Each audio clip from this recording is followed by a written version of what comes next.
ഏറ്റവും പ്രധാനപ്പെട്ട വാർത്തകൾ വരുന്നു. ഇപ്പോൾ ലഹരി കേസ് അന്വേഷണം സിനിമാ താരങ്ങളിലേക്കും വ്യാപിക്കുന്നു എന്ന് പറയുന്നു. ഗുണ്ടാ നേതാവ് ഓം പ്രകാശുമായി എന്ത് ബന്ധമാണിപ്പോൾ ശ്രീനാഥ് ഭാസിക്കും പ്രയാഗ മാർട്ടിനും ഉണ്ട് എന്ന് പറയുന്നത്? അവരെന്തിനാണ് അദ്ദേഹത്തെ കാണാൻ പോയത്? എന്താണ് വിശദാംശങ്ങൾ അറിയാൻ സാധിച്ചത്? കുപ്രസിദ്ധ ഗുണ്ട ഓം പ്രകാശ് പിടിയിൽ.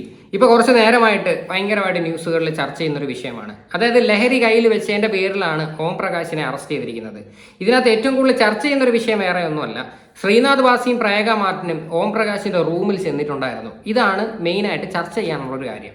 ഓക്കെ, അപ്പോൾ നിങ്ങൾക്ക് മനസ്സിലാവുമല്ലോ. ശ്രീനാഥ് ഭാസിയെ പറ്റിയിട്ട് ഇപ്പം സത്യം പറഞ്ഞാൽ കുറച്ച് നാളായിട്ട് ഒന്നും കേൾക്കാതിരുന്നതായിരുന്നു. ശ്രീനാഥ് ഭാസിയുടെ ഇതുപോലുള്ള കുറേ സംഭവങ്ങൾ നമ്മളും കുറേ കേട്ടിട്ടുള്ളതാണ്.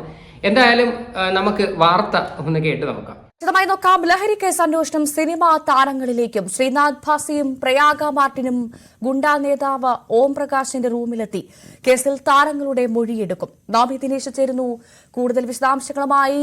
നവമി, പുതിയ അപ്ഡേറ്റ്സുകൾ ഉണ്ടാവുകയാണ്. ഏറ്റവും പ്രധാനപ്പെട്ട വാർത്തകൾ വരുന്നു. ഇപ്പോൾ ലഹരി കേസ് അന്വേഷണം സിനിമാ താരങ്ങളിലേക്കും വ്യാപിക്കുന്നു എന്ന് പറയുന്നു. ഗുണ്ടാ നേതാവ് ഓം പ്രകാശുമായി എന്ത് ബന്ധമാണിപ്പോൾ ശ്രീനാഥ് ഭാസിക്കും പ്രയാഗ മാർട്ടിനും ഉണ്ട് എന്ന് പറയുന്നത്? അവരെന്തിനാണ് അദ്ദേഹത്തെ കാണാൻ പോയത്? എന്താണ് വിശദാംശങ്ങൾ അറിയാൻ സാധിച്ചത്? ഭവ്യ, ഇന്നലെ വൈകുന്നേരമായിരുന്നു ഓം പ്രകാശിനെ കൊച്ചിയിലെ ആഡംബര ഹോട്ടലിൽ നിന്നും ലഹരി കൈവശം വെച്ചതിനും അമിതമായി മദ്യക്കുപ്പികൾ കൈവശം വെച്ചതിനും മരട് പോലീസ് ഇന്നലെ അറസ്റ്റ് ചെയ്തത്. അതിനുശേഷം അല്പസമയത്തിന് മുൻപാണ് ഓം പ്രകാശിനെയും ഒപ്പം ഉണ്ടായിരുന്ന ഷിഹാസിനെയും പോലീസ് കോടതിയിൽ ഹാജരാക്കിയത്. എന്തായാലും കോടതിയിൽ ഹാജരാക്കിയപ്പോൾ ഈ ഓം പ്രകാശും സുഹൃത്തും ലഹരി ഉപയോഗിച്ചു എന്ന് കണ്ടെത്താൻ പോലീസിനായിട്ടില്ല എന്ന് കോടതി നിരീക്ഷണം നടത്തിയതിനു ശേഷമാണ് ഓം പ്രകാശിന് കോടതി ജാമ്യം, ഓം പ്രകാശിനും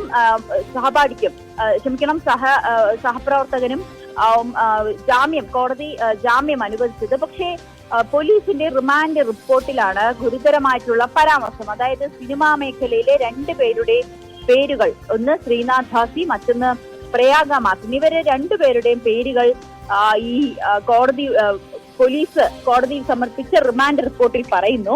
എന്തോ DJ പാർട്ടി എന്തോ സംഭവം കണ്ടായിരുന്നു. എന്തായാലും ഇവർ ചെന്നിട്ടുണ്ടായിരുന്നു. ഇവരെന്തുകൊണ്ട് അവിടെ ചെന്നു എന്നാണ് പോലീസുകാർ ഇപ്പം അന്വേഷിക്കുന്നത്. പ്രത്യേകിച്ച് ഇപ്പം നമ്മുടെ ഹേമ കമ്മിറ്റി ഒരു വിഷയം വന്നപ്പോഴത്തേക്ക് നിങ്ങൾക്ക് അറിയാലോ, അതിനകത്ത് വ്യക്തമായിട്ട് പറയുന്നുണ്ട് ഈ ഫിലിം ഇൻഡസ്ട്രിയിലുള്ള ആൾക്കാരുടെ ലഹരി ഉപയോഗത്തെ പറ്റിയിട്ട് അതിനകത്ത് സംസാരിക്കുന്നുണ്ട്. ആ വിഷയം എന്തോ വലുതായിട്ട് മീഡിയക്കാരെടുത്ത് വെച്ച് ചർച്ച ചെയ്തിട്ടില്ലായിരുന്നു.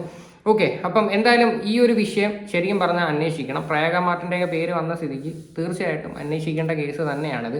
എന്തായാലും ഓം പ്രകാശിൻ്റെ കാര്യത്തിൽ ഒരു അത്ഭുതമല്ല. എന്തായാലും പുള്ളിയുടെ നമ്മൾ കുറേ കേട്ടിട്ടുള്ളതാണ്. പുള്ളി ഒരു പക്ക ക്രിമിനൽ തന്നെയാണ്. കാര്യം ഇങ്ങനെയൊക്കെയുള്ളൊരു സ്വഭാവമുള്ള ഒരു വ്യക്തി തന്നെയാണെന്ന് കുറേ കേസുകളിൽ നിന്ന് തന്നെ നമുക്ക് വ്യക്തമാണ്. ഓക്കെ, അപ്പോൾ ശ്രീനാഥ് ഭാസിയും ഇടയ്ക്ക് വെച്ചിട്ട് കുറേ ഇഷ്യൂസ് ഉണ്ടായിരുന്നു. കുറേ വെള്ളം അടിച്ചിട്ട് സെറ്റിൽ ചെന്നതിൻ്റെയും പിന്നെ വേറെ കുറേ ചീത്തവിളി ഇഷ്യൂ, അങ്ങനെ ഒരുപാട് ഇഷ്യൂസ് ശ്രീനാഥ് ഭാസിയുടെയും പേരിൽ നമ്മൾ കേട്ടതാണ്. അപ്പം എന്തായാലും പ്രയാഗ മാർട്ടിൻ്റെ ഒരു പേര് ആദ്യമായിട്ടാണ് കേട്ടോ ഞാൻ ഇങ്ങനെയൊക്കെയുള്ളൊരു വിഷയങ്ങളിൽ കേൾക്കുന്നത്. ഓക്കെ, അപ്പോൾ എന്തായാലും പോലീസുകാർ അന്വേഷിക്കുന്നുണ്ട്. അപ്പം ബാക്കി കൂടെ കേൾക്കാം. അതായത് 20ഓളം പേർ ഇന്നലെ ഓം പ്രകാശിന്റെ ആഡംബര ഹോട്ടലിൽ കാണാനായി എത്തിയിരുന്നു. അതിൽ 2 സിനിമാ താരങ്ങളുണ്ട്. ഇവർ രണ്ടുപേരും ഓം പ്രകാശിനെ കാണാനായി റൂമിൽ എത്തിയിരുന്നു. പക്ഷെ ഇവരെന്തിനാണ് മുറികളിൽ എത്തിയതെന്ന് അന്വേഷണ സംഘത്തിന് വിശദമായി പരിശോധിക്കേണ്ടതുണ്ട്. ഇനി ഓം പ്രകാശിന്റെ ലഹരി ഇടപാടുമായി ബന്ധപ്പെട്ടാണോ, ഇവരിൽ നിന്നും ലഹരി വാങ്ങുന്നതിന് വേണ്ടിയിട്ടാണോ ഈ സിനിമാ താരങ്ങൾ അവിടെ എത്തിയത് എന്നുള്ളൊരു സംശയം കൂടി അന്വേഷണ സംഘത്തിന്റെ മുന്നിലുണ്ട്. അതിനായി ഈ രണ്ടുപേരെയും വിശദമായി ചോദ്യം ചെയ്യണം എന്നുകൂടി റിമാൻഡ് റിപ്പോർട്ടിൽ അറിയിക്കുന്നുണ്ട്.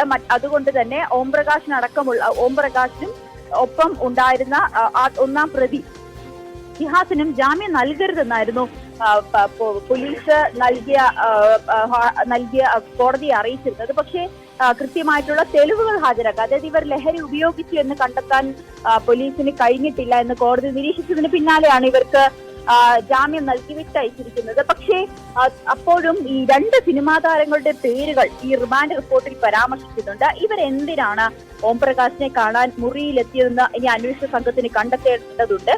ഓക്കെ, ഇതാണ് സംഭവം. ശരിക്കും പറഞ്ഞു കഴിഞ്ഞാൽ ഈ ഫിലിം സ്റ്റാർസിന് ഇതുമായിട്ട് എന്താണ് ബന്ധം എന്നാണ് അന്വേഷിക്കേണ്ടത്, അല്ലേ? ഇതിപ്പോൾ ഒരു ശ്രീനാഥ് ഭാസിയോ പ്രയാഗ മാർട്ടിനോ മാത്രമല്ല, വേറെയും ആൾക്കാർക്ക് ബന്ധമുണ്ടോ എന്നാണ് അന്വേഷിക്കേണ്ടത്.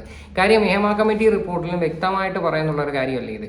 അപ്പം ഇത് ശരിക്കും പറഞ്ഞ് അന്വേഷിച്ചിട്ട് ഈ ഒരു പരിപാടിയും കൂടെ പുറത്ത് കൊണ്ടുവന്നു കഴിഞ്ഞാൽ കുറേ ആൾക്കാർ മാളത്തിൽ ഒളിച്ചിരിക്കുന്നവന്മാരുടെ പേരും കൂടെ കിട്ടും.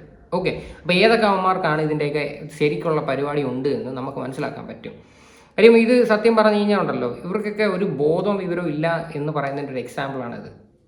ഓം പ്രകാശിൻ്റെ ഒക്കെ റൂമിലും കാര്യങ്ങളൊക്കെ ചെന്ന് കഴിഞ്ഞാൽ ഫുൾ ടൈം പോലീസ് നിരീക്ഷിച്ചുകൊണ്ടിരിക്കുന്ന ഒരു സംഭവമായിരിക്കും. ഓം പ്രകാശ് എവിടെ പോയി കഴിഞ്ഞാലും ഫുള്ള് തപ്പിക്കൊണ്ടിരിക്കും. പുള്ളിക്കാരൻ എന്ത് ചെയ്യുന്നു, അടുത്ത പരിപാടി എന്തായാലും പോലീസുകാർ നല്ല രീതിയിൽ നിരീക്ഷിച്ചുകൊണ്ടിരിക്കുമായിരിക്കും.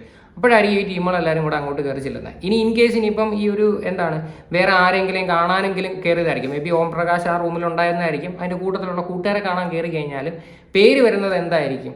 ഓം പ്രകാശിനെ കാണാനായിട്ട് ചെന്നു, ലഹരിയായിട്ട് എന്തോ പരിപാടിയുണ്ട്, അങ്ങനെ വരത്തുള്ളൂ.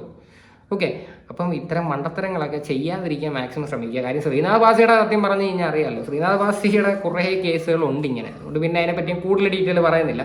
ഇനി ഓം പ്രകാശിന്റെ കയ്യിൽ നിന്ന് എന്താണ് പിടിച്ചതെന്നും കൂടെ നമുക്കൊന്ന് കേൾക്കാം. കാരണം ഓം പ്രകാശിന്റെയും സുഹൃത്ത് ഷിയാസിന്റെയും കയ്യിൽ നിന്ന് കിട്ടിയത് വളരെ കുറഞ്ഞ അളവിൽ മാത്രം കൊക്കൈൻ ആയിരുന്നു. പക്ഷേ അവിടെ ഒരുപാട് കൊക്കൈൻ ലഹരി വസ്തുക്കൾ ഉപയോഗിച്ചതിന്റെ കവറുകളടക്കം ആ മുറിയിൽ നിന്ന് പോലീസിന് ലഭിച്ചിരുന്നു. അതുകൊണ്ട് തന്നെ അതിനു മുൻപ് അവിടെ ഒരു ലഹരി പാർട്ടി നടന്നിട്ടുണ്ട് എന്നതാണ് പോലീസ് സംശയിക്കുന്നത്. അതായത് ഈ 3 മുറികൾ ഇവർ ബുക്ക് ചെയ്തിരുന്നു. ആ 3 മുറികളിൽ നിരവധി പേർ വന്നു പോയി. ആ വന്നു പോയത് ഏതാണ്ട് 20ഓളം പേരാണ് വന്നു പോയിരിക്കുന്നത്. ആ ഹോട്ടലിലെ CCTV ദൃശ്യങ്ങളിൽ നിന്നൊക്കെ ആ മുറികളിൽ ആരൊക്കെ വന്നു പോയിട്ടുണ്ട് എന്നത് വ്യക്തമാണ്.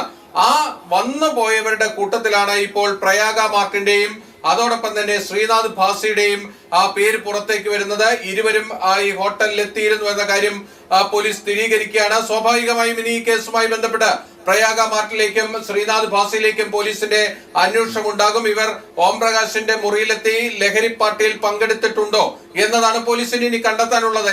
ഓക്കെ, അപ്പോൾ എന്തായാലും അവിടെ നല്ല പാർട്ടിയായിരുന്നു നടന്നുകൊണ്ടിരുന്നത്. ഏകദേശം 10-20 പേരടുപ്പിച്ചുള്ള ഒരു പാർട്ടിയായിരുന്നു. അത് മാത്രമല്ല 3 റൂം എങ്ങാണ്ട് അടുപ്പിച്ചായിരുന്നു എടുത്തിരുന്നത്. ഇത്രയ്ക്ക് വലിയ പാർട്ടി കിടത്തുന്ന കേസ് എന്തോ. എന്തായാലും ഇങ്ങനെ മിക്ക സ്ഥലങ്ങളിലും പാർട്ടികളും ഇതുപോലുള്ള ലഹരിയുടെ ഒഴുക്കവും എല്ലാം നമ്മൾ കേട്ടിട്ടുണ്ട്. എന്തായാലും ഇത് ശരിക്കും പറഞ്ഞാൽ അന്വേഷിച്ച് കൊണ്ടുവരിക തന്നെ ചെയ്യണം. കാര്യം ചെയ്യാത്തിടത്തോളം കാലം ഇതൊക്കെ വീണ്ടും റിപ്പീറ്റ് ചെയ്തുകൊണ്ട് അങ്ങ് പോകും. കാര്യം ഇപ്പോൾ ഫിലിം ഇൻഡസ്ട്രി എന്ന് പറഞ്ഞു കഴിഞ്ഞാൽ പെണ്ണ് കേസായി. ഇനി ഈ ഒരു കേസും കൂടെ പുറത്ത് കൊണ്ടുവന്നു കഴിഞ്ഞാൽ കുറേ ആൾക്കാരുടെ റിയൽ ഫേസ് നമുക്ക് മനസ്സിലാക്കാൻ പറ്റും. എന്തായാലും ഈ പറയുന്ന പ്രയാഗ മാർട്ടിന്റെയും ശ്രീനാഥ് ഭാസിയുടെയും ഭാഗത്ത് നിന്ന് ഒരു എക്സ്പ്ലനേഷനും വന്നിട്ടില്ല. ഇനി അവരിനി ഈ ഒരു വിഷയത്തിൽ എന്താണാവോ പറയാൻ പോകുന്നതെന്ന് നമുക്ക് കണ്ടറിയാം. സാധാരണ അവർ ഇങ്ങനെയൊക്കെയുള്ള വിഷയങ്ങളിൽ വലുതായിട്ട് പ്രതികരിക്കാറില്ല. പ്രത്യേകിച്ച് ശ്രീനാഥ് ഭാസി ഒന്നും വലുതായിട്ട് അങ്ങനെയൊന്നും പ്രതികരിക്കുന്നത് കണ്ടിട്ടില്ല. കാര്യം ഫുൾ ടൈം പുള്ളിക്കാരൻ എന്തെങ്കിലും ഇങ്ങനെയൊക്കെയുള്ള, അതായത് ഒരു ഇന്റർവ്യൂവിൽ തന്നെ കണ്ടതാണ്, പുള്ളി എന്തെങ്കിലും സംസാരിക്കുമ്പോഴത്തേക്ക് തിരിച്ച് പച്ചത്തെറിയാണ് വിളിക്കുന്നത്. അങ്ങനെയുള്ള ഒരു മൈൻഡുള്ള ഒരു വ്യക്തിയാണ് ശ്രീനാഥ് ഭാസി. അപ്പോൾ ശ്രീനാഥ് ഭാസിയുടെ ഈ ഇങ്ങനെയൊക്കെയുള്ള സംഭവങ്ങൾ ഒരു പുതിയ സംഭവം അല്ല. ഇതിന് മുന്നേ ഒരുപാട് കാര്യങ്ങൾ ഇങ്ങനെ കേൾക്കുന്നുണ്ടായിരുന്നു ശ്രീനാഥ് ഭാസിയെ പറ്റി. എന്തായാലും ഈ ഒരു വിഷയത്തെ പറ്റിയിട്ട് അന്വേഷിച്ചിട്ട് പോലീസുകാർ തന്നെ കണ്ടെത്തിട്ട് അതായിരിക്കും നല്ലത്. അപ്പോൾ ഇതിനെക്കുറിച്ചിട്ടുള്ള നിങ്ങളുടെയൊക്കെ അഭിപ്രായങ്ങൾ എന്താണെന്ന് വെച്ചാൽ തീർച്ചയായിട്ടും കമൻറ്റ് ചെയ്യുക.